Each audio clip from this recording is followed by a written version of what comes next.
Hi, everybody. Welcome to the Gotta Pop podcast. I've got a special guest star with me tonight. That's my lovely wife, Lisa. And also, I don't know if you can see him, but there's a cat like right behind me, and he is probably going to be jumping up between us throughout the show. And look at you. You've got like antlers or something. I am a peppermint bear and deer.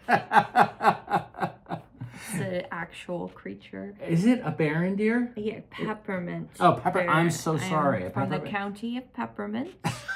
And I am half bear, half reindeer. See? And I don't know if you all can tell, obviously the ones who are listening just audio are not going to be able to tell it all, but yeah, we got kind of twinsies here. We got a bear there, and Lisa's got the same thing. Thank you, Old Navy. Yeah, we love these sweaters. And, you know, there's a reason for my hat and her being the Cinnabon bear and Peppermint bear and deer. Peppermint bear and deer. And yes. that is because we are recording this December, and this is a Christmas/holiday edition of the show. And we're going to talk about some of our favorite movies. Actually, we're going to be covering some new movies. I know I keep playing with my beard. I should have trimmed it up before the show. He's a pretty boy. Oh, stop. I am not a pretty boy.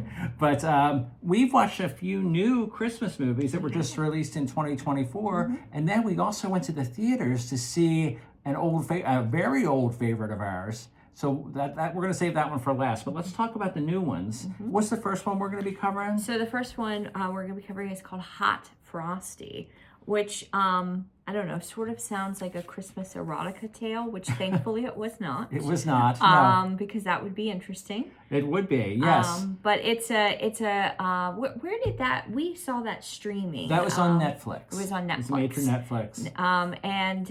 It's basically, the cat is tapping me, by the way. When a widow, Kathy, who's our protagonist, magically brings a snowman to life, and she's grieving from the loss of her husband. Yeah, not like she lost him at the store, which often happens if you shop with your husband. She tries to lose me at the store. Yeah, I just don't bring him. But she's smart. But he had passed away. He passed away. Yeah, some time ago. But yeah, and Kathy is played by Lacey Chabert, who I think is unofficially dubbed as like the queen of like the Hallmark Christmas movies and holiday movies. I know she's done many of them on Hallmark, and now, like we said, this is on Netflix, and I think she's probably done them elsewhere too. She's been around for a long time. I first knew her as a child actress when she was a regular on the show Party of Five, which started in the 90s. But we really like the guy who gets turned into the snowman. Oh my God. What's his name? Dustin Milligan. For some reason, I want to call him Dusty because, apparently he kind of looks like a Dusty. We go way back. You do. Which he is, and I'm not going to go off on a tangent, but we are going to have another special show because we're in the middle of binging Schitt's Creek right now. And yes. Dustin Milligan is one of the prominent characters in that series. Yeah, he who plays a vet. Named Ted. Yes. But anyways, he's in here, and amazingly, he looks wildly different. He does in those two things. Our cat is a little bit of a whore when it comes to the camera. Yeah, he likes to be... I can't imagine where he got that from. Yeah, it's not like we're hams or anything. But he's so... Now, we watched this movie a week or so before we started watching Schitt's Creek. So neither one of us had ever seen him in anything before. If we did, we didn't really realize who he was or had any real awareness of him. But he won us over instantly in this. He's so funny in this movie. Well, he just has I actually, of all the research I did to write down all these notes, I didn't look up to see how old he is. But obviously he would be older in Hot Frosty than he was in Schitt's Creek. Right. But it really goes to show his acting ability in that he looks so naive and so innocent and so young in the Hot Frosty movie. Because when he is turned from a snowman into a person, a really like pumped, beefed up, I guess hunky guy person, he's a total innocent. He doesn't have any memories of any kind of previous life. So everything is new and fascinating to him. Yeah. And I saw this in my research for this, that when apparently Dustin Milligan, when he was cast in this, he drew inspiration from other famous, like sort of like fish out of water characters. He said from Will Ferrell in Elf, who was very much an innocent as well. Daryl Hannah in Splash, she was the mermaid who was moved out of the water into the city. Jennifer Garner in 13 Going on 30, which was, that was a big fish out of water kind of thing too. And Tom Hanks in Big. So, those were good things, I think, to draw on probably as an actor for him. And he did a heck of a job. Apparently, he was only cast in this movie just 2 weeks before they started filming it. Wow. Which is amazing to me. And he later said that it was the most fun he's ever had working on a film project or a TV project. Well, I can't imagine that it was more fun than Schitt's Creek, but I know. But now I want to actually give this movie some kudos, and I am not a critic at all.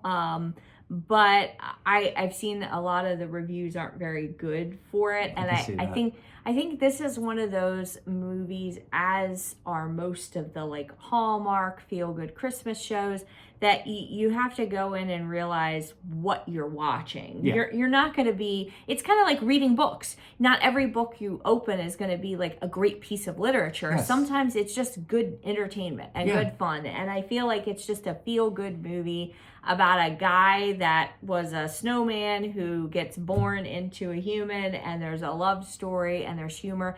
And two of my favorite characters in the show is Deputy Sheriff Ed, who's played by, and I am probably going to not pronounce his last name right, sure Joe Lou Tugalo, and he's from Brooklyn Nine-Nine. He was so funny on Brooklyn And then Nine-Nine. Sheriff Nathaniel, who is, oh my God, Craig Robinson from The Office. And, Craig Robinson busts out with a keyboard every time, and he's got songs. And those two characters, I would actually love to see those two characters have like their own holiday side movie. Maybe they could return to this small town. Yeah. I love that the cat keeps somehow making it into our his shots, tail is just in your face. But I love those characters a lot in Hot Frosty. They're both so funny, and they very briefly kind of worked together on Brooklyn Nine-Nine, because Craig Robinson was a recurring character on there. Yes. I forget his name, Doug Judy or something like that. Yes. He was like the nemesis for the main character, and he was in several episodes of that.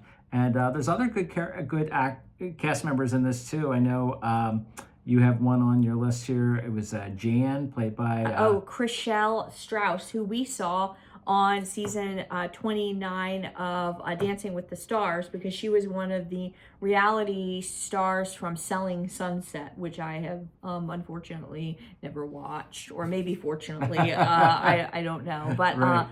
So she was in there, and it was a very, very, very minor part. But there was one too, and I didn't write it down, but there's an actress in there who plays, she runs like a sort of like thrift shop or consignment shop. Oh, yes. And she's the one that actually gives the scarf to Kathy that makes the snowman. Magical scarf. The magical scarf. And she's a character actress who's been around for years and years and years. And we actually saw her subsequently in an episode of Schitt's Creek, where she had played an old friend of the not the shit couple, of the Roses, of Moira and Johnny Rose. She was like an old friend of theirs who had been like in the ritzy world with them. But really, really good cast. And like you said, it when we both first heard about this movie, we were like, maybe this is one we're going to have to turn off. It might be too silly, or it just might not be good. And it won us over really quickly. Now, is it going to become one of my beloved favorites that I watch 67 times a year, like The Holiday or Love Actually? Probably not. Probably not. But that doesn't mean that it's not, good fun. So if you just want something good, easy, you kind of need to give your brain a break, but you want some entertainment too. I think it's a 2 thumbs up. I think it's 2 thumbs up too. Or maybe it's 2 claws. two Yeah. antlers, two something. I don't Two know. little. Whatever. How Two little about this peppermint. hat? It's Yeah. like the leopard Yes. print. She's a big fan of the leopard print yes. stuff. It's actually Lisa's hat. Yes. But I share. She does. I'm an share. only child, but I actually learned how to share. That's wonderful. In my 40s. But, you know. I have one little piece of trivia that I want to throw in about this movie before we move on to the next one. Is there are some little inside jokes and references to other things that some of these cast members have done throughout it. There's even some Brooklyn Nine-Nine stuff, I think, with Craig Robinson and Joe, whatever his name is. But there's a scene in there where Kathy has a TV on and there's a Christmas movie playing. And it's actually another Netflix Christmas movie. It's called Falling for Christmas, which came out in 2022. We had watched that with Lindsay Lohan in it. But what's cool is Kathy sees that character played by Lindsay Lohan on the screen, and she says, "That looks like a girl I went to school with." Yeah. And it turns out that Lacey Chabert and Lindsay Lohan had actually starred together in the movie Mean Girls as high school students way back in 2004. So here she is 20 years later, and she's referring to that movie where they were in school together. That's a great piece of trivia. Well, thank you.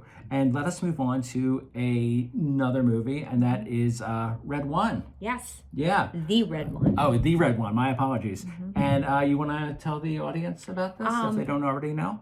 Well, it's a villain kidnaps poor Santa Claus from the North Pole, and Elf, which is not Will Ferrell, but it stands for extremely large and formidable. It's an operative force that joins together with an accomplished tracker to try to locate Santa and save him and ultimately save Christmas. And it's got a lot of pretty big names. It's got quite a cast. It does. Well, do you want to take turns here? Or? Yeah, go for it. Okay. Well, you have Dwayne Johnson / The Rock is one of the leads in this. What is it? Callum Drift. Callum Drift is his character's name. I think he goes by Cal. That's right. That's right. He goes, and he works for Santa at the North Pole. He's the head of the North Pole security. Yeah, yeah. And then you have Chris Evans. Yes. Who is Jack O'Malley, who is a bit of a ne'er-do-well, would you say? Yeah, and he's this, I think he hacks systems. He's kind of like basically one of those criminals that, security people and police departments, kind of get to help them crack codes and figure out things. He's a genius. I'm not describing that very well at all. But, no, you are. But he's a genius, but he does the things. He's been sort of a troublemaker in one way or another for most of his life, and kind of gone from job to job. And that's how he makes his living, because he is a genius at doing the tracking. And then you have, as Santa, character actor J.K. Simmons, who has been in a ton of things over the years. I think I knew him best, or maybe first knew of him playing Peter Parker's boss, J. Jonah Jameson, in the Spider-Man movies. The head of the newspaper. I was going to say the Daily Planet, but that's not it. He likes to head things up, I guess. Now he's in charge of the North Pole. Yeah, and he's a little bit of a different version of Santa than we've seen in the past. Well, I think I was going to say the whole movie is kind of a very different look at what you think of with Santa and the North Pole. Different. I mean, you're not used to, when you think of elves, you're thinking about the elves that are making the toys and candy and all that. You're not thinking of co-op, black ops, covert, security guards protecting Santa. But then also Santa is totally ripped. He is. He he has to eat all these cookies and everything to keep up, kind of like big weightlifters and all that. Well, like The Rock, have to eat all this, food and calories to keep up with what they're burning. He has to do that because he's so in shape. Exactly. That's why he needs it and he to does get so through. much in that one night. And I mean, they really show his athleticism when he's going from house to house. It's really like you said, it's a whole different take on what we've seen. Which is nice. Yeah, it is very, very nice. Yeah, because sometimes when you might hear someone say, "Oh, it's a different take," you might think, "Oh, Santa is Santa," but sometimes it's kind of nice to look at a different version. Exactly. And while they do some things different, it's not that different that it's going to take you out of the story. I think it's still very very clever. Some of the stuff, I don't want to give away too much, but especially some things towards the end, very impressive. So so Jack O'Malley, the guy who's kind of, helping them with everything, he has a partner that he's no longer with, his ex-partner, who he has a son with. And it's kind of interesting. His son, the character's name is Dylan, but it's played by Wesley Kimmel, and he's actually Jimmy Kimmel's nephew. Yeah, and I didn't know that till Lisa found this out today. I literally learned that hours ago, so I thought that was kind of neat. He's a teenager, but I guess maybe in his late teens. And his mom, who was Jack's ex-partner, is Mary Elizabeth Ellis, who is a character on another show that we just binged, which we should probably do a show about that sometime. We actually should. A Man on the Inside. I'm sorry, I didn't mean to take it away. Yes, he's just, always in charge, in this show only. So she's on Man on the Inside, and so she has a very small role here. I think she has a more prominent role actually in Man on the Inside. But and of course Lucy Liu, that's our other big name actor who plays Zoe. Who she's kind of like a kick-ass. She's a security director who's kind of like helping these black ops teams try to go out and also work with Jack O'Malley to try to figure out where Santa is to save him. Yeah, and you might have seen in some of the previews, the relationship between Jack and Cal does not get off to the best start. They are really total opposites in so many ways. I mean, Cal is just this great guy who works for Santa and always tries to be good and do the right thing. And he's trying to get out. Cal has been doing this for a long time, and he's ready to move on with his life. He doesn't want to do this anymore because he feels like he doesn't have the magic of the Christmas season anymore. Yeah, he sort of lost that Christmas spirit. He has lost that, and so he kind of makes this like his last mission. He was actually about ready, to kind of leave and usher in, them to move on without him. But then Santa got kidnapped, and he kind of felt like he needed to be, a part of that. Now, we're gonna try not to go into too many like spoilers, but there is one character that's called Krampus. And he's played by, and I had to write down some notes on how to pronounce this, Christopher Heaview, who plays Krampus. And there is one scene in there, which I think is probably one of my favorite scenes because it's funny, is they have a slapping scene, and it's called and I had to write this down too, Krampus slap. So have a little spiced eggnog and try to say that a couple times. It was really a good scene. It was really a funny scene. That was a lot of fun. But it was. Well, we saw that one in the theater. We saw it in the theater. Yeah, that was an interesting experience. This is a. Oh yes. This is a kind of a little bit of a segue.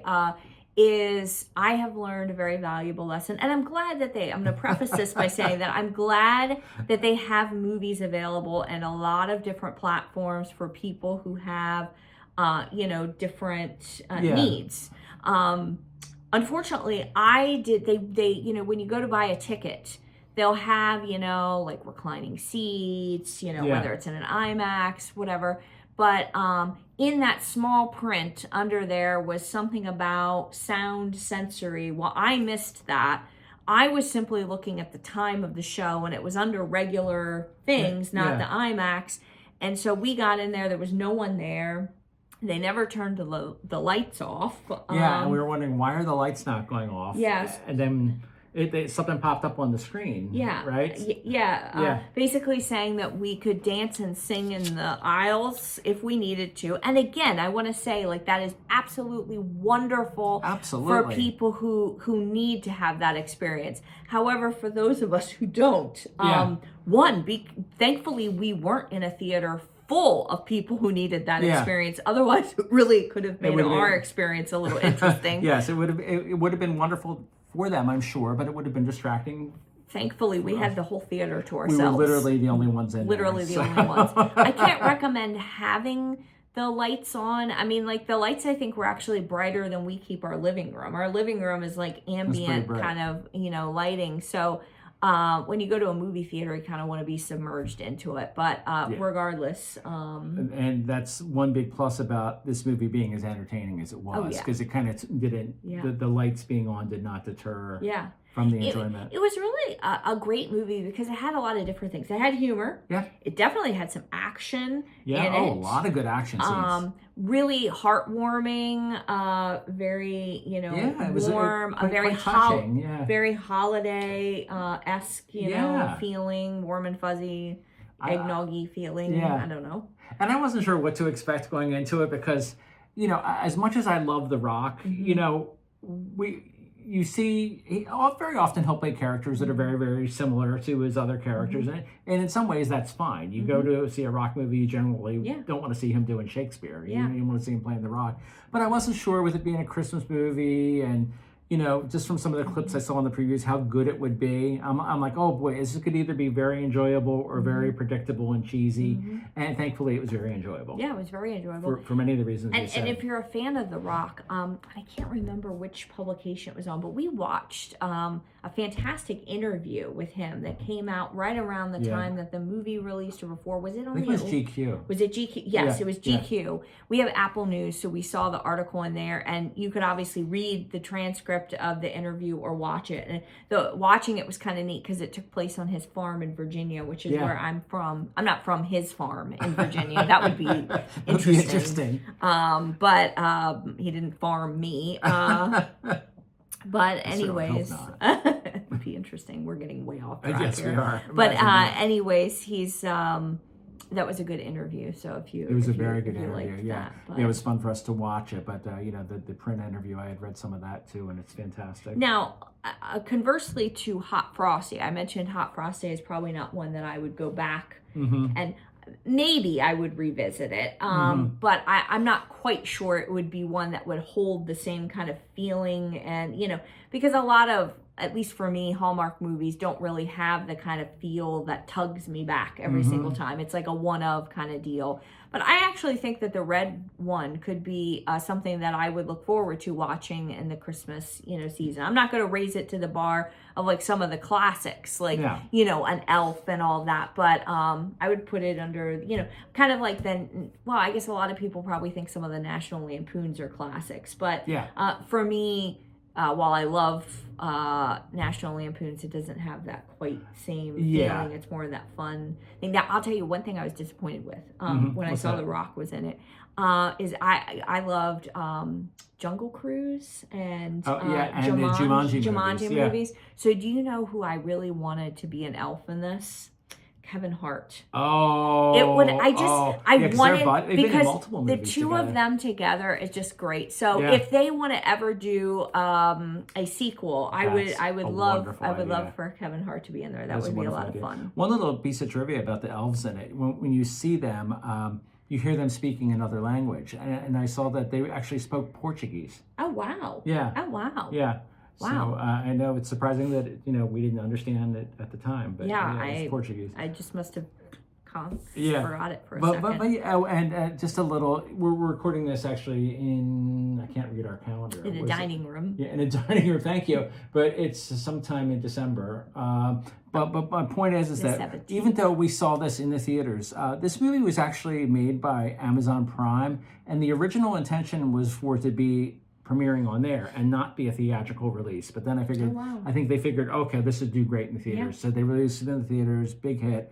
But now it's already available if you're an Amazon Prime member to watch it. With still, a couple of weeks to go until Christmas. Yeah. So check it out if you have Amazon Prime.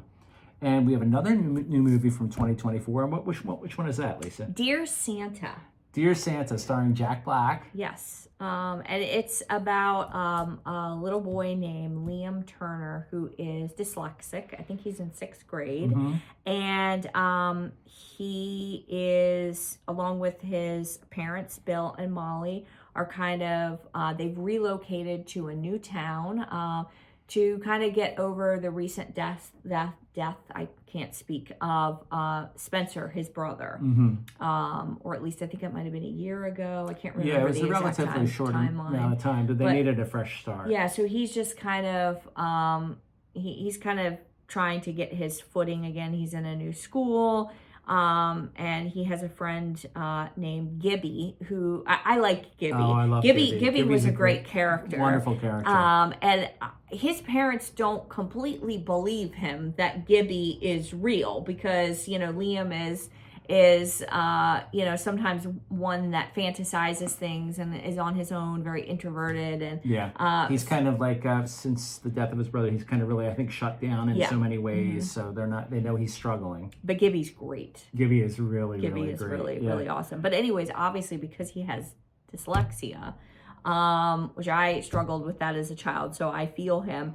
He went to go write his Dear Santa letter, but unfortunately, he messed up the letters and he wrote to Satan. Yeah. So this also sounds like something I would do. I was born on Halloween, so I just feel like everything I would ever say to Santa would automatically go to Satan. But, you know. Yeah, it could be.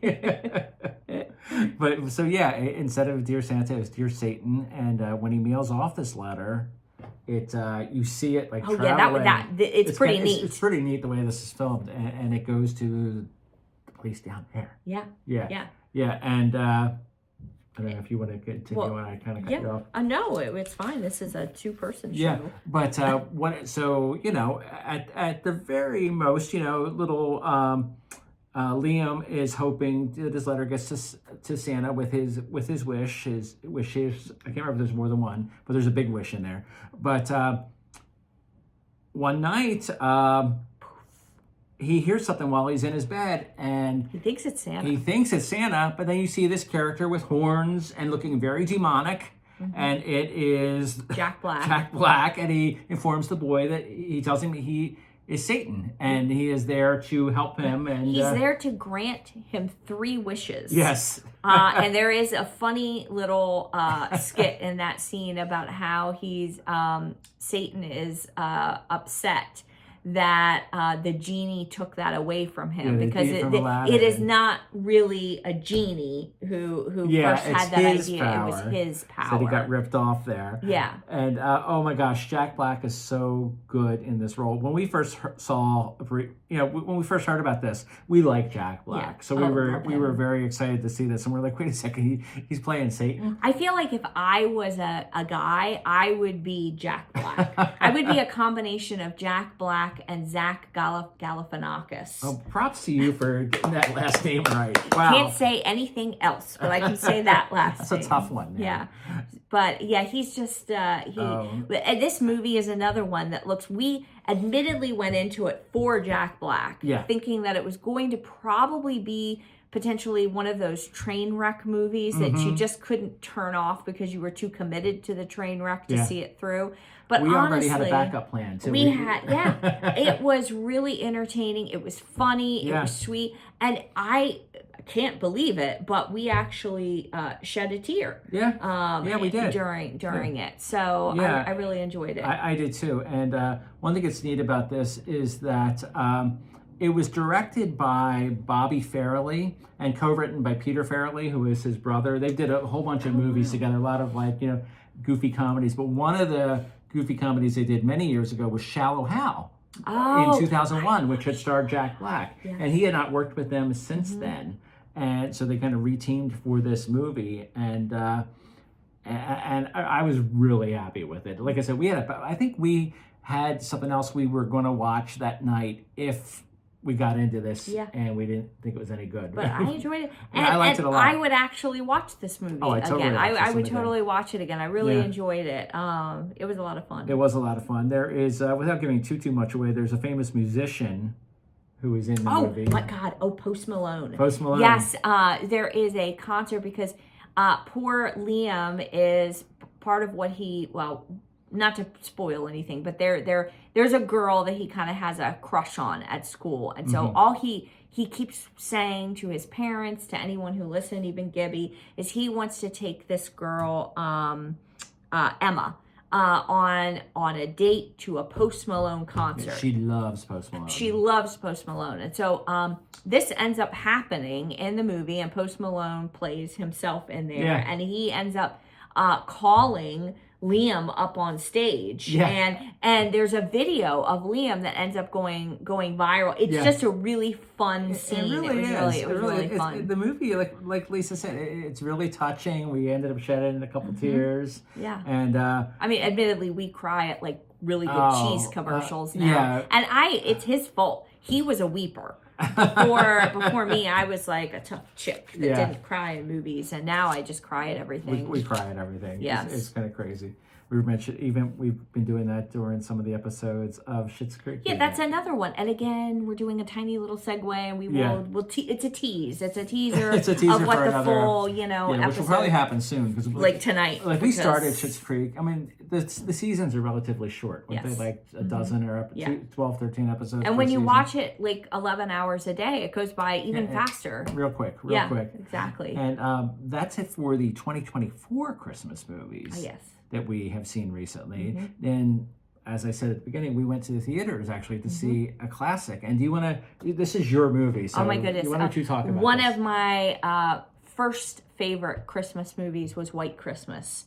I just fell in love with it so much as a kid, and while I am petrified to sing on my own in front of people, even though I've been a part of choirs and performed and sang, it was one that as a kid, my mom and I would sit down and we'd know all the songs and all the words, and we'd sing along the whole way. So the fact that it was the 70th anniversary this year, and so Fathom Events, I guess, puts on these anniversary viewings where they play them in the theaters. And I think it's like $5 tickets or something to go. So we went to go see that, and I'm not going to give too much of a blurb away for White Christmas, because I feel like unless you literally are living under a rock, and if you are living under a rock, I'm not quite sure you're going to have access to this podcast or show or whatever we're calling it these days. And you didn't mean living under the rock. No, that's a different kind of story. It is. But having said what you just said, I had not seen this movie until we got together. Yeah, that's right. I forgot. Delaware is a little bit like living under a rock, apparently. I am not from here. Delawareans did have access to the movie White Christmas. I just never saw it. Yes. And I don't know why that is. I mean, I like some old classic movies, even like musicals. Like there's one I love called Guys and Dolls, which was I think released roughly around the same time, maybe a year or so. I'm going to get you to love that movie at some point. But maybe they'll have the 70th anniversary of that in theaters next year. Yay. But anyway, for whatever reason, I never saw it until we got together. So I think I first saw it probably the year after we got married. Well, so it's roughly 10 years. We just had our 10th anniversary this year. Yes. Isn't that nice? Yes. Nice. Love you. Yes, I love you. So for those of you fellow living under a rock people in Delaware, apparently, the premise of White Christmas is all about kind of three prominent characters that pull into other ones. And the three prominent characters are Bob Wallace, played by Bing Crosby,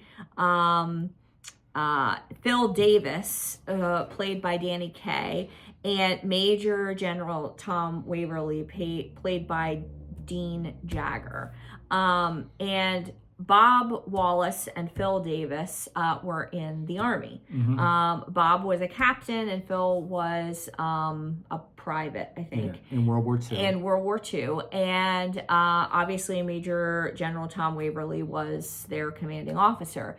And so the movie basically opens with them at Christmas time during the war, and being the talented, performers that they are, Bob and Phil are helping to lead and put together a Christmas thing in honor of their commanding officer who is going to be retiring. And a building almost falls on Bob, and Phil saves him. Yeah, he kind of pulls him away, and he he gets, while saving him, he hurts he hurts his arm. Something hits his arm. So he kind of always brings that up to get him to do things. So these two kind of come together, and they end up having this wonderful career together over the span of like 10 years. They're musician, more singing, dancing kind of thing. Like, you know, to being on, like, they call it the Ed Harrison show on in the movie, but obviously the real life version of that would have been the more like Ed Sullivan type of, you know, variety show. And so in their travels of going around and performing, they come across, they are asked to go see the Haynes sisters routine, who are Betty and Judy Haynes. And Betty is played by Rosemary Clooney, and Judy Haynes is played by Vera Ellen. And the two of them, you know, perform the iconic Sisters act.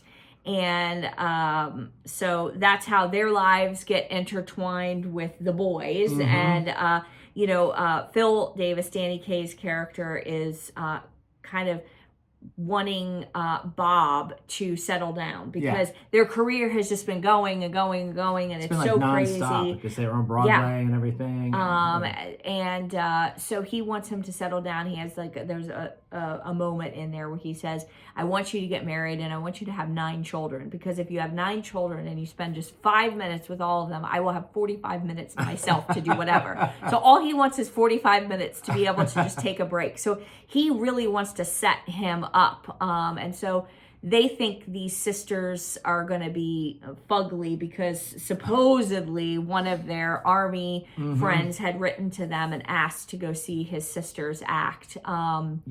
But so anyways, there becomes a mutual attraction between all 4 of them. Yes. And so their kind of stories get intertwined, and they end up heading with the girls to Vermont. And unbeknownst to them, the inn that the girls were supposed to perform at is owned by their former commanding officer. Yeah. And so here comes how it all kind of circles together. back, and it's all about kind of all of them. I don't want to go too into it because if you haven't seen it's really worth watching. It's really just an amazing thing. So now, I am not normally the pop culture trivia thing, but because I get nervous going on these shows with this guy over here, because he's literally like a walking pop culture Wikipedia. I was like, I better take some notes so I don't you took some good notes. Like, you know, the idiot bear that I really am, but I'm trying to, you know, convince you that I'm not. But so some interesting things.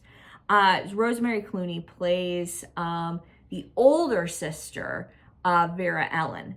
But what's funny is that, and I did not know this until today, she was 7 years younger than Vera Ellen that's really during that. You know, one of the pieces of trivia that we learned was actually when we went to the movie theater last night. It was kind of neat. They had a whole opening where they were kind of going over the history of the movie, and they actually had some trivia in there. Now, one of their pieces of trivia was actually incorrect, and I learned that today, and I think I know where they got that wrong information. Is they had said that Rosemary Clooney sang both her voice, obviously, and Vera Ellen's part of the sister act that they performed, and that was actually incorrect. And I guess in Vera Ellen's initial biography, there was a mistake in it, suggesting that Clooney had actually sang both of their parts.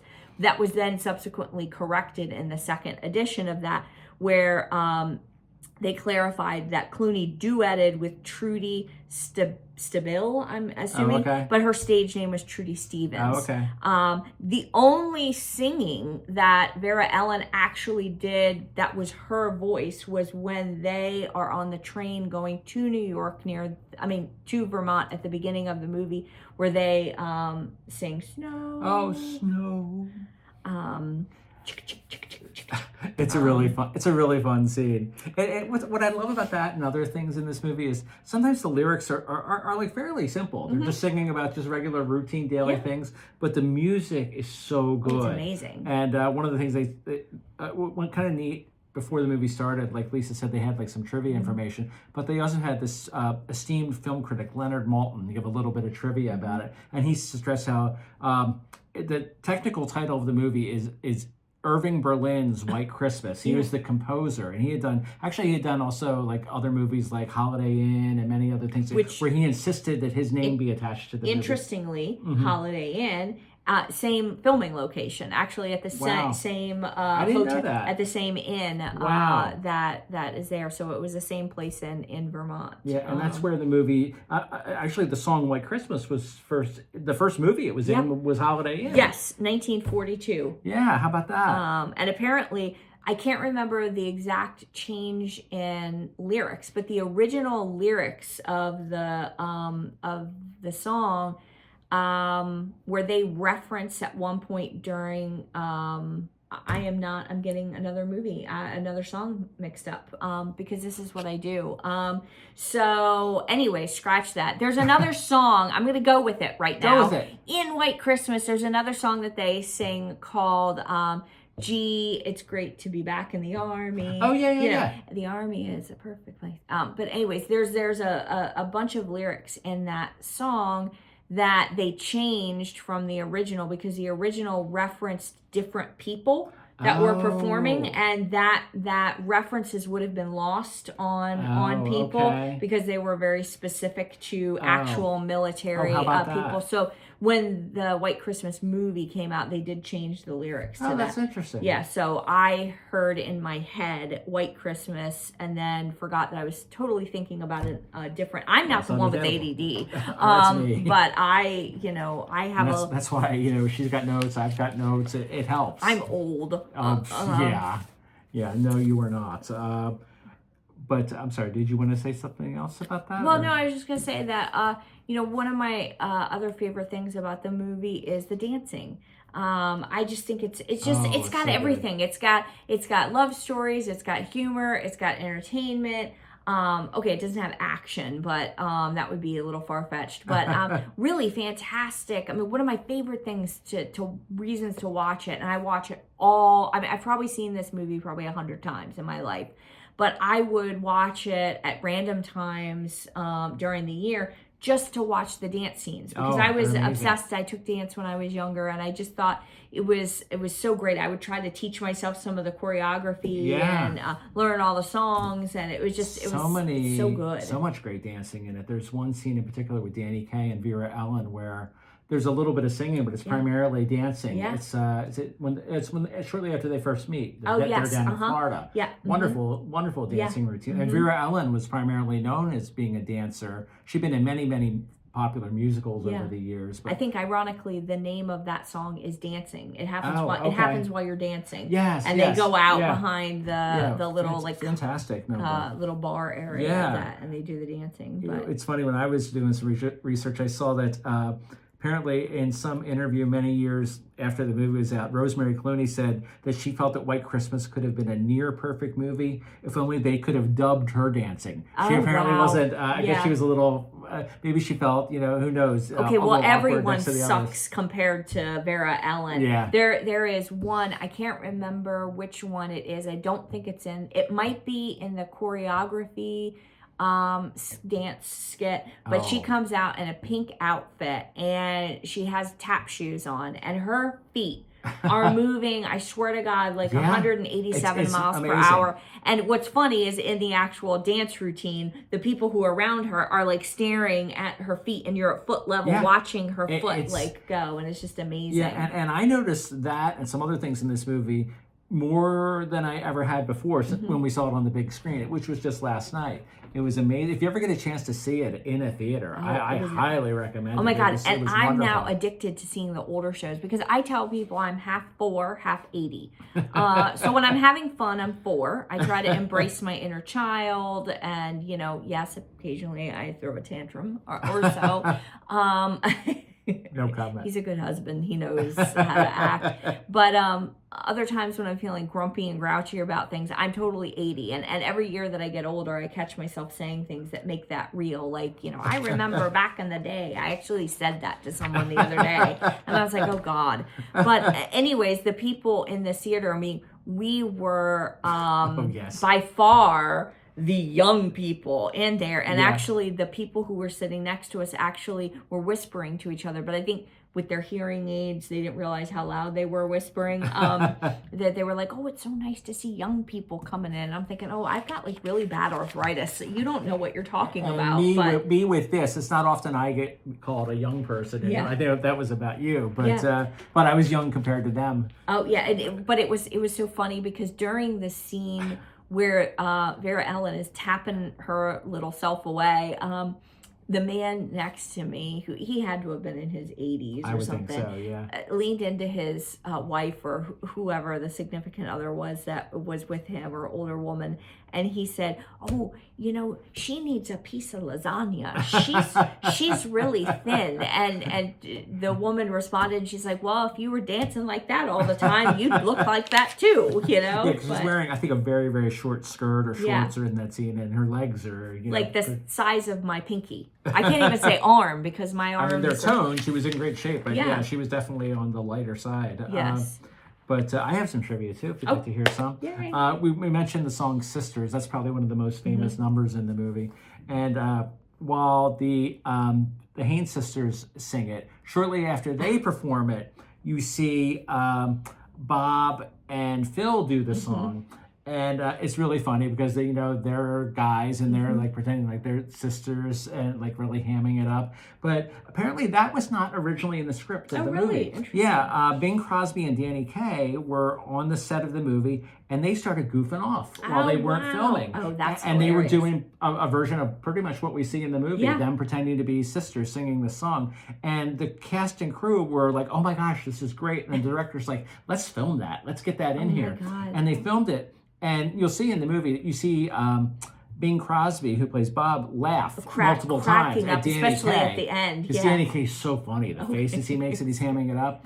And that wasn't supposed to be in there either. Yeah. And they're like, okay, let's film this again because Bing keeps cracking up. So they filmed it again without him laughing, and then they watched both of them back to back. They're like, let everyone, and love the version with Bing laughing, which is totally sincere. Oh, the laughing you see is not in the script. He was really cracking up at Danny Kaye. I haven't seen a whole lot of Danny Kaye movies. He's amazing. He's amazing in this. Yes. I think the other thing I primarily know him from is the original version of The Secret Life of Walter Mitty. Okay. Which is 50 times different than the version that we love with Ben Stiller from like decades later. Now just imagine, we learned just last night in the little trivia section that before the movie started that he was actually not the original casting choice, that Fred Astaire. Fred Astaire was going to be. Now, I like Fred Astaire, but I just can't imagine him bringing that role and that movie to life the way. So I think it was meant to be. Yeah.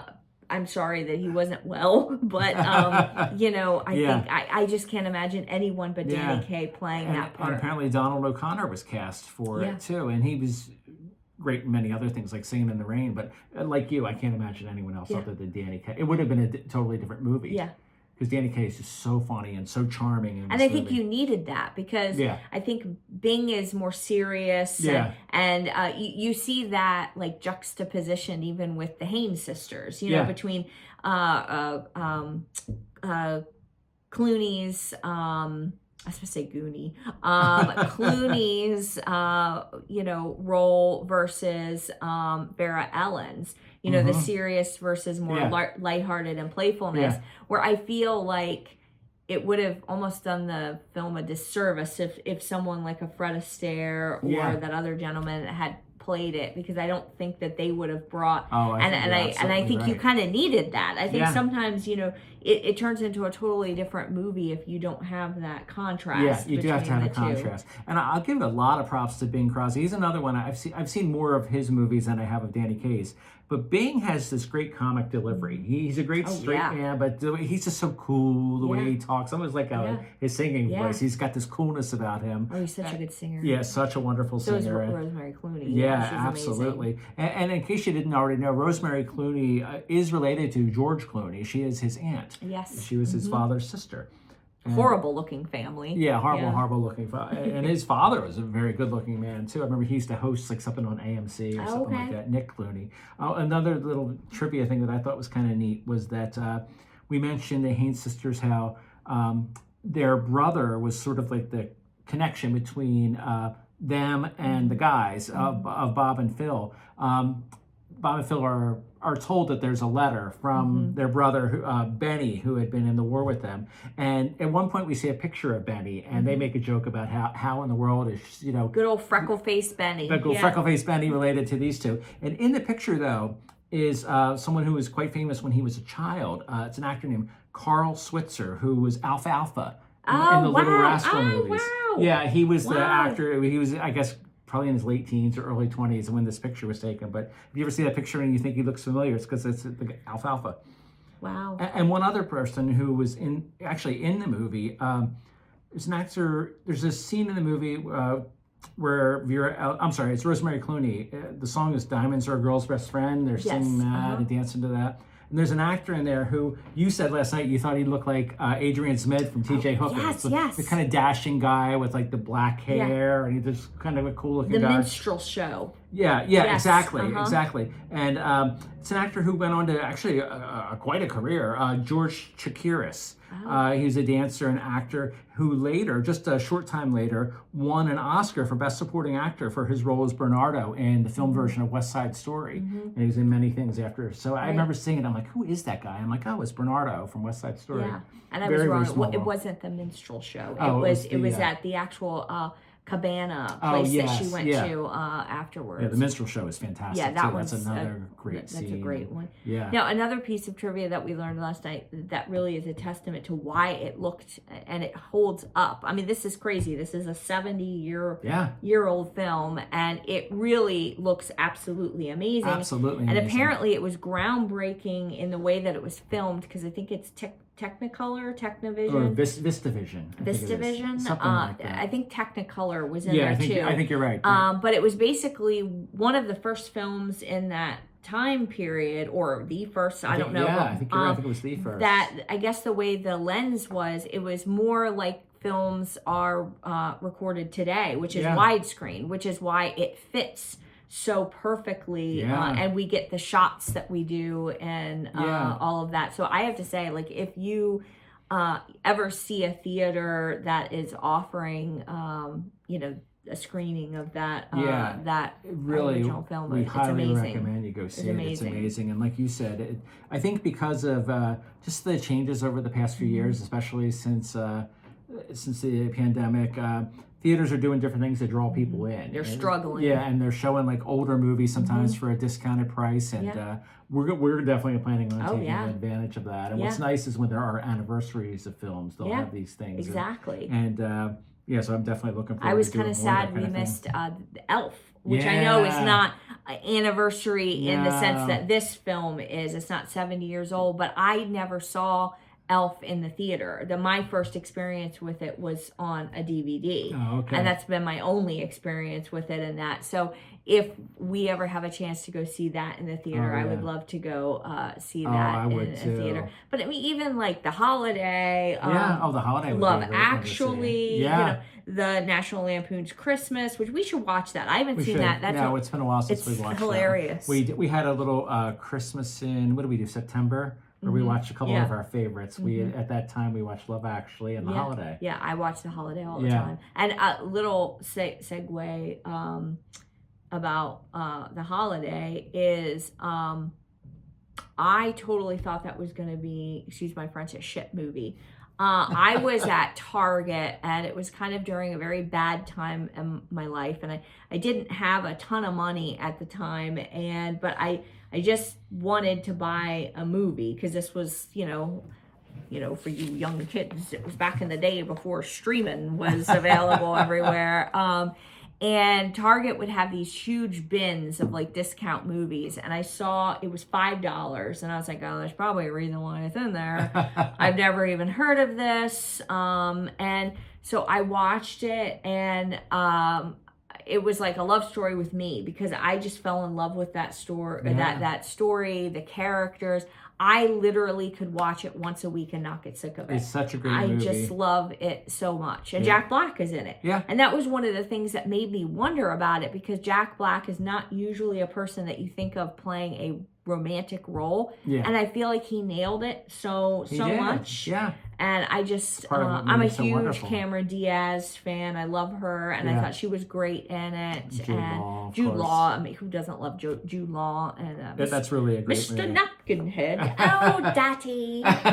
You do that so well. Do Yeah, that's Mr. one of my favorites. Napkinhead. And actually, I was actually a guest recently on the Binge It Babe podcast, hosted by my friend Candace Estelle. And Hi, actually, Candace. yeah, hi Candace.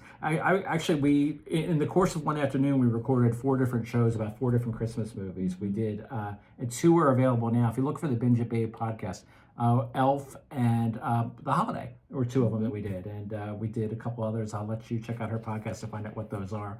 But yeah, that was fun to do. And The Holiday, we've watched that in July. You know, we watch it at least once a year. I just love it so I much. just love that movie so much. And Yeah. like you, I wasn't sure what to expect there Yeah. at first. I didn't have much familiarity with Jack Black at that point either. I think the only thing I had seen was maybe Shallow Hal, which I liked a lot. Now, is Shallow Hal the one with my milkshake brings all the boys to yard? Damn right, it's better than I'm yours. not sure. Was that him singing that? Or is that... No. Maybe it's... I know... Shallow Hal's Gwyneth Paltrow was made up to be much, much heavier than she actually was. Yes, that's it. Yeah, Yes. yeah, that's it. Yeah, Because that's we a had pretty good movie. Yeah. Yeah. My milkshake brings all the boys to the yard. Damn right, it's better than yours. I don't know if I know that song. I know. You know what? We've gone over this like We a couple have, yeah, times, she sang and this for me I've before. and I played the actual You version did, of it, yeah. and you were like, "Yeah, I don't remember this." Yeah, I don't remember that. And I was like, now "Oh, what was?" Now I want a milkshake. Unless though. I am making it up in my head, which is completely possible. I'm pretty sure there is a funny scene in there with her dancing. I think you're right. You know, Yeah. To that song as she's, well, it probably looks like me dancing when Impossible Cookies or Insomnia Cookies delivers a batch. Insomnia Cookies. Yeah. If you're watching Insomnia Cookies, I would be more than happy for you to sponsor my show. Yeah. Send cookies. Or Sleeping Bird Donuts. Sleeping Bird Donuts in Wilmington, Delaware. We Yeah. highly recommend them. Amazing. They are amazing. So We've gotten really off top. That happens a lot on my Tis what we shows. do. Tis what we do. Yes. So, anything else you want to talk about with these wonderful movies? I was just going to ask you something. Are there some iconic Christmas movies that you haven't watched that have been on your list to watch, or that you haven't seen in a long time? There's a Very Brady Christmas, which was the reunion movie of the Brady Bunch Oh, wow. people, Okay. which is really a silly, very corny movie, but if you're a fan of the Brady Bunch, it's kind of worth watching. Oh, wow. I haven't seen that one in a while, and there's some that I've never. There's some like really old ones I feel I should watch again, like maybe the original, like Miracle on 34th Street. I know that you kind of feel some sort of way about that one, and I actually really loved that one. It is a different kind of movie that has a very different feel to it. That's the whole Yes Virginia, There Is a Santa Claus one, right? Yes. Yeah. So I would be up for. I can't say it was for that. ever like one of my favorite ones. And you know what I want to see too? I don't think I've ever seen it, but I hear it's actually brilliant.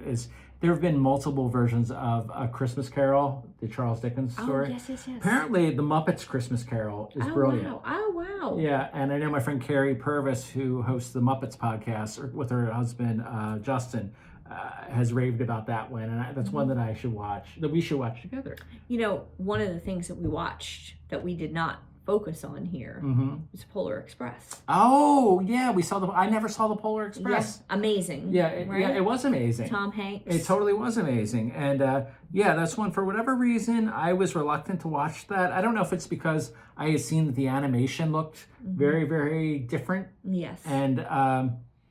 And that maybe deterred me from it. I don't think, I'll be honest, I don't think the trailer is the most, No. It's kind of like book covers. People who do trailers, you got to nail that stuff, because if you don't make something a bestseller with either from the book cover or that, there are a whole host of people who are just Oh, going to yeah. very quickly move on. And I hate to admit it, I am one of those people. Well, and I think that you're absolutely right, though. I mean, you've got to grab the public's attention, whether it's a book cover or a movie trailer, and sometimes those things can be very misleading. I was thankful I didn't see the trailer until after I had seen the movie. I saw the movie by accident. It was simply on the TV, and my roommate at the time was watching it, and well, he wasn't going to change the channel, so we were settled in for the night, and I was like, oh, this is really good. And I don't know what and it was really good. I was so glad I finally watched it, and that we watched it together. But the animation, I don't know what you call the kind of animation that was used in that. It's quite different looking than, it's not like a traditional like cartoon or anything like that. But I am Facebook friends with one of the actors who did voice in that movie, and that's Eddie Deason, who had played, he was Eugene in the Grease movies, and he was in War Games and many other things throughout the year. Very usually plays a nerdy type character, but he does the voice for the annoying kid, the know-it-all. I think they call him the know-it-all. And I think that a lot of these kids, or some of the kids in it, don't even have names, but he's like the know-it-all kid. But he went to this screening of that, the initial major premiere, and he walked out of there really upset, sad, because the animation wasn't what he was expecting. He, I guess, was thinking it was going to be more traditional. Right. Now, he subsequently is very, very proud. He was not in any way ashamed to be a part of this movie. Sure, he cashed the checks. Yeah, I know. Yeah, fine. But I think it was just for a lot of people, it was kind of striking when you saw that it was, because it was very different. But it's really good. I'd watch that one again. Yes, definitely. It's a good one. Yeah, it's one I would definitely. How about now answering? I'm going to try that again. Saying it better. You asked me if there were any traditional or classic movies that I had never seen, or maybe haven't seen in many years, that I would want to see. Is there some for you that you've been curious about but have just never seen? I think there probably are a ton that I haven't seen that I'm not even really aware of. That I think somebody would have to give me a list, but I'm kind of going to see that movie. It was a classic, obviously. Even when I first saw it, so it was came out when my literally just a couple weeks before my mom was born. Yeah. So I would love, and I've seen a lot of older films, but I can't imagine that there aren't other older Christmas. So hey, if you are watching this and you have some beloved favorites from the past or even current that you really love, mention it in the comments on YouTube or wherever. Now, I didn't bring up The Christmas Story. That was never one of my favorites. Yeah, no, it wasn't. I just... that's one that's... that's the one with the, yo, shoot your eye out. Yeah, right? with little Ralphie. And it's got some funny moments in it. Yeah. Oh, yeah. I remember, I forget what channel I used to do. I think it was the TNT cable network, which I know isn't even around anymore, or it might have been TBS, where every year, I think it was on Black Friday or Thanksgiving, they ran it 24 hours a day of A Christmas Story. And while I like it, I haven't seen it in at least 20 years, and I'm okay with that. Yeah. I'm mildly curious about the reunion, follow-up movie they did a year or so ago for, I think, Max, where you have Ralphie grown up. But yeah, like you, it's not a favorite. Another one that I appreciate it, I can watch it and enjoy it, but I am not someone who's going to watch it every year, is It's a Wonderful Life, Jimmy Stewart. I was just actually going to bring that up. Were you? That I get that one confused with Miracle on 34th Street. Oh, okay. Because as soon as I said that, I was like, ooh, that's not the movie that I'm thinking about. I probably need to watch that one. I never really liked that one very much. It's a Wonderful Life? No. Miracle on 34th Street. I know you weren't a big fan of It's a Wonderful Life. I absolutely love It's a Wonderful Life. It is a different, kind of more somber, more like literary fiction-esque holiday classic. But I guess because I just love Jimmy Stewart so much, I do too. I've watched the vast majority of all of the films that he's been in. I love Jimmy Stewart. But I think in some ways that like you just said, it's not a very traditional Christmas movie. In some ways, it's not a Christmas movie at all. Yeah, exactly. It's more about this journey of this man going through these struggles, and And yeah, I don't mean to downplay the movie. I think it's a wonderful movie. He's great in it. Donna Reed is great in it. But yeah, I'm just saying it's not really one that it's probably one that I need to revisit and watch again Now, soon. what I would like to maybe do that isn't a movie per se is maybe to go back to some of my favorite old shows. Like I grew up watching basically things that were on Nick at Night at the time in like the 80s and all that. But you know, shows that have Christmas episodes, I would assume, and like I'm sure I have seen them, but can't remember them. But I'm thinking of like, you know, all of those types of shows, even like Mary Tyler Moore Christmas shows. Yeah.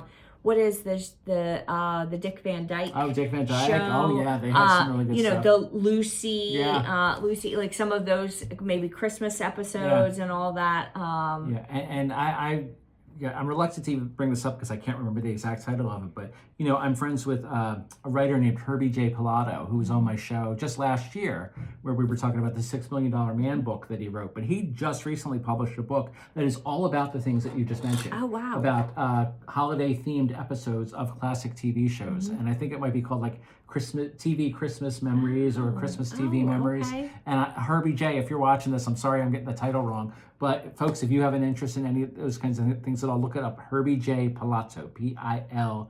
He's a great writer. His name just makes you think that he is in impeccable shape. Yeah. It sounds like Pilates. So it does. I feel it does. like, and unfortunately our married name really is very similar to me. I gotta have those cookies. Gotta have those cookies. Gotta have them. Gotta eat. That's the next podcast that we're gonna. Yeah. Oh my gosh, that's a fun thing. Yeah. We travel around and do a show and just go to cookie and donut shops. Oh my gosh! Now that would be an interesting podcast. Is to talk about or show. It would be interesting to talk about TV episodes that are based around food. Oh yeah. Like I'm sitting here instantly thinking of the iconic Lucy and Ethel scene where they go to work at the chocolate factory. Oh my and gosh. And the chocolates are coming. That's so or classic. Of course the Vita Vita Vegemin girl. The Vita Vita Vegemin. I can't. That's something that I remember trying to say that 3 times fast. Vita Vita Vegemin. Vita Vita Vegemin. Vita Vita Vegemin. Not Vita Virgin. It's Vita. Getting a lot of trouble for that. Trust me, I know. Boy, that's an interesting way to wrap up this show. Merry Christmas. Ho, ho, ho. So yeah, Christmas, if you haven't experienced it yet, or the holidays, have a merry whatever you celebrate. Happy Festivus. And thank you for joining us today. Yes. Lisa, I hope you return to the show again soon. Yes, I will. This was a I lot will of definitely fun. see you around. Yes.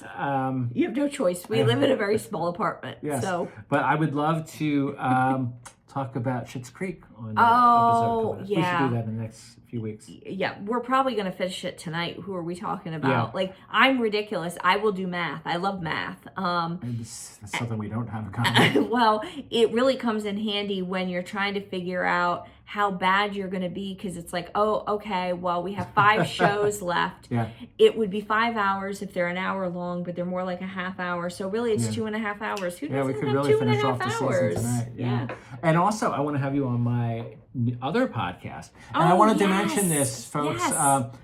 If you're a subscriber to the channel or you've seen other things that I do, I recently had started a show called Book Buddies, where I interviewed writers. I've done 3 or 4 episodes so far, but I have actually decided to kind of rebrand that, and I'm going back to a name that Lisa and I used for a podcast we did just a couple years ago, and it was called Gotta Read.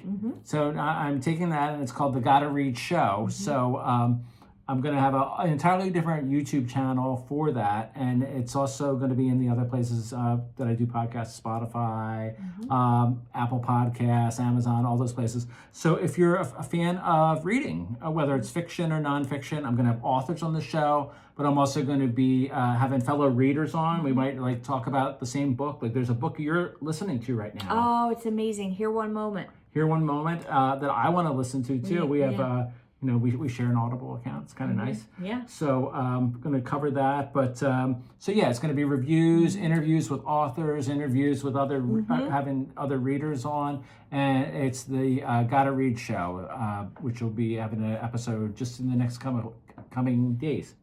And that's about it for that. That's all I'm plugging right now. Plug it in. Plug it in.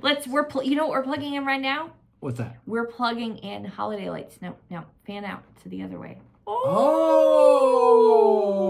Happy holidays! Happy holidays! Thanks for watching. Bye. Take care, folks. See ya. Bye.